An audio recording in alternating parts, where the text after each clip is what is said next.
Olá, eu sou Marina Simões e eu vou apresentar sobre o espanhol nos Estados Unidos.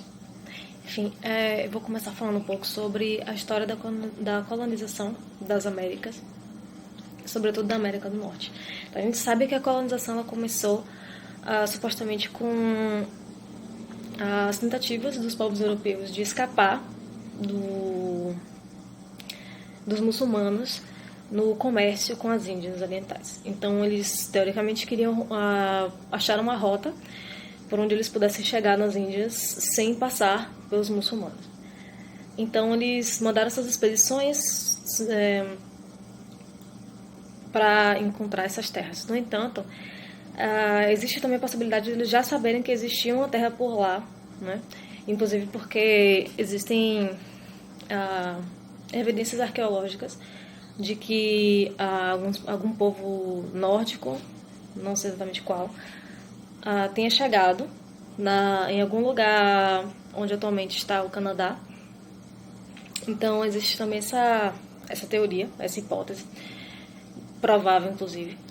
Mas enfim, com relação a essa colonização das Américas, o Cristóvão Colombo ele organizou, né, essa expedição espanhola e ele partiu na direção das Américas e ele encontrou algumas ilhas na região que a gente tem agora como a América Central, e ali começou a dominação espanhola das Américas. O povo espanhol foi um dos primeiros, junto com Portugal também, a chegar nas Américas, e aí depois também a gente teve França e a Inglaterra. A França e a Inglaterra chegaram mais para o norte da América do Norte. Tanto que a gente tem esse território do Quebec, que ele foi dominado pelos franceses, mas depois os ingleses tomaram esse território para eles. Também aconteceu isso com os russos. Os russos também perderam território, mas os russos perderam território para os americanos, já bem depois. Então, na América, né, que é o mundo novo do Américo Vespuccio, a gente tem, no final do século XV, a chegada dessas viagens do Cristóvão Colombo. E daí os espanhóis eles foram... novas expedições foram chegando, eles foram dominando cada vez mais adentro, para cima, assim, dentro da América do Norte. Eles dominaram uma boa parte do território que hoje é os Estados Unidos, mas não começou sendo dos Estados Unidos, logicamente, porque assim, os ingleses eles tentaram colonizar a América do Norte em Roanoke, mas eles não conseguiram de primeira. Depois eles foram insistindo e começando a conquistar mais territórios, e eles conseguiram montar. Eles tomaram a parte também do território dominado pelos espanhóis, a parte até a Flórida. Eles ali montaram as 13 colônias. Essas 13 colônias elas se tornaram independentes até cedo nesse processo de dominação. Tanto que existe aquela diferença entre Estados Unidos e Canadá, mas algumas pessoas se perguntam por que isso acontece, já que os dois foram dominados majoritariamente pelos ingleses. A diferença é essa, que os Estados Unidos eles começaram bem pequenininhos na costa leste, e depois eles foram eles mesmos dominando boa parte desses territórios mais para oeste da América do Norte. Já o Canadá ele foi colônia por muito mais tempo, tanto da França quanto da Inglaterra. Então, a primeira coisa que a gente pode ver do espanhol aí é o seguinte: de acordo com a autora Rosina Lozano, autora do livro A História do Espanhol nos Estados Unidos, uma língua americana, ela é da Universidade de Princeton, então ela tem esse livro da própria universidade. Ela coloca nesse livro dela uma coisa muito interessante, que os sociolinguistas eles tratam o espanhol não só como uma língua estrangeira dentro dos Estados Unidos, mas como uma língua colona e nativa. Por quê? Porque quando os Estados Unidos foi se formando, ele foi crescendo, assim, se expandindo, e os territórios foram começando a ser agregados dentro daquilo que originalmente eram as 13 colônias, vários nativos dominados, eles já falavam espanhol. Então, eles já tinham o espanhol como uma segunda língua. E é naturalmente uma língua colônia, porque os espanhóis chegaram lá colonizando. Então a gente tem essa noção errada de que o espanhol ele chega nos Estados Unidos através das imigrações da América do Sul e Central, principalmente do México, porque o México é que tem uma fronteira física. Mas não é bem isso, né? Na verdade, a história do espanhol nos Estados Unidos ela vai além disso. Inclusive, nós temos diversas evidências dessa influência em nomes de locais mesmo, né? Ela até menciona no livro dela que a capital mais antiga de todo o território, não necessariamente capital dos Estados Unidos, mas a capital mais antiga que eles têm no território deles é justamente a capital de Santa Fé, que é a capital da Nova Espanha, que é o nome que os espanhóis deram para os territórios que eles conquistaram na América do Norte. Então, depois da queda de Tenochtitlan, a Espanha ela estabeleceu esse vice-reinado da Nova Espanha, com esses territórios dominados na América do Norte, e depois, só depois disso é que teve a dominação da América do Norte pelos ingleses. Os ingleses eles chegaram no final do século XVI, então é uma janela de tempo muito grande, né? O espanhol ele é falado nos Estados Unidos há mais de 400 anos. Então, realmente, é uma coisa a se pensar quando a gente busca essa relativização, esse pensamento com relação a como é que o espanhol ele chegou a ser visto como uma língua de imigração dentro dos Estados Unidos, sendo que ele vem desde a época da colonização, antes dos Estados Unidos ser os Estados Unidos. Então, a gente pode pensar na questão da colonização mesmo, na questão de uma dominação da língua, a língua enquanto poder, né? É realmente uma questão de dominação do inglês em cima do espanhol.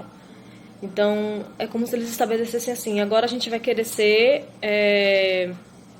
colocar o inglês acima do espanhol e tentar esquecer essa história, né? Então, essa autora ela coloca no livro dela justamente a importância de reavivar essa história, de lembrar dessa história, para trazer não só à luz essa capacidade que os Estados Unidos têm de trabalhar com a política bilíngue, porque eles já tiveram isso antes, lá na sua história, mas também em trazer essa importância do espanhol para a população hispanohablante, que é uma questão também de identidade cultural e de importância política, né? E ela também menciona que tudo isso pode trazer também reflexão para os estudantes de como é que a guerra, a imigração e a política podem influenciar em como uma língua ela é vista e trabalhada dentro de um país. Mais um exemplo disso é justamente a Guerra Mexicano-Americana, que aconteceu lá no século XIX e que é um gigantesco exemplo mesmo da rivalidade entre México e Estados Unidos. Então, esse conflito territorial ele resultou numa grande perda de territórios do México para os Estados Unidos. E obviamente, isso influencia também no uso do espanhol dentro desses lugares. Na Flórida, Novo México, Califórnia, todos esses lugares do sul dos Estados Unidos, eles têm influência muito forte do espanhol. E não é só por conta da imigração. A gente sabe também que nós temos aqui povos nativos que falam espanhol e pessoas que passaram a ser americanas nessa perda de território, que já falavam espanhol. Então, para esses territórios, sempre foi comum o uso do espanhol, até mesmo dentro da política. Mas isso tem perdido força justamente por uma questão de dominação do inglês em cima do espanhol.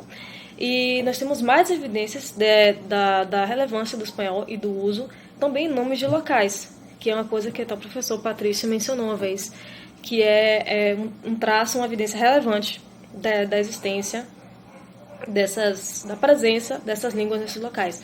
Por exemplo, Los Angeles, o Colorado, Santa Fé. Então, nós temos vários, não só estados, cidades, ruas, praças, vários locais com nomes em espanhol ou de origem latina dentro dos Estados Unidos, e que não é só por conta da imigração, até porque não faria muito sentido você nomear um lugar, não só um lugar, mas vários lugares ao mesmo tempo, por conta de uma simples, né, a imigração. Tá, nomear um lugar específico para onde uma grande quantidade de pessoas foi, tudo bem, mas não um estado inteiro, né? Então, isso daí realmente é por conta da ancestralidade do espanhol no lugar. E também existe o Spanglish. A gente sabe também, enquanto linguistas, que essa fusão de uma língua com a outra no uso corriqueiro é um traço importante da influência que uma língua pode ter na outra. Então, todo mundo conhece o hasta la vista, baby, né? Então, isso faz parte também da influência que o espanhol tem dentro dos Estados Unidos. E também nós temos expressões que não só são utilizadas dentro dos Estados Unidos, como também fora, por uma questão já de globalização, que é por exemplo, o chequear, que é o checar, que vem do check em inglês, que é utilizado dentro do espanhol, parquear, que é o de park, lonche, que é lunch, que é almoço, e o parquear de estacionar o carro. Então, é possível ver as influências do espanhol no inglês e do inglês no espanhol. E dentro da cultura pop também existe muita influência, principalmente dentro da cultura do hip hop e do rap, a influência do espanhol. Por quê? Porque muitos povos, muitas pessoas que falam espanhol, elas são consideradas pessoas de gueto. Não são consideradas, elas realmente frequentam. Eles moram em locais pouco privilegiados. Então, a gente sabe também que essas culturas de hip hop e rap, elas fazem parte desses espaços pouco privilegiados. Então, não só os negros têm uma grande influência nesses espaços, mas também pessoas hispanohablantes. Então, nós temos uma presença muito forte do hip hop, não só o negro, mas também do hispânico. Então, mais influências aí. Atualmente, nós temos assim, mais ou menos 53 milhões de pessoas, sendo delas 41 milhões pessoas nativas, que falam espanhol nativo, e aproximadamente 11,6 milhões de pessoas bilíngues dentro do território dos Estados Unidos, e que existem mais pessoas falando espanhol nos Estados Unidos do que na Espanha e na Colômbia. Então, por conta de uma quantidade massiva de pessoas que existe num país que, como o Brasil, tem dimensões dimensões continentais. Então, é um país muito grande, com muitas pessoas, essa influência do espanhol ela é muito forte. Então, realmente, existem muitas pessoas que falam espanhol lá, não só o espanhol imigrante, mas também espanhol nativo, sim. E é isso, gente.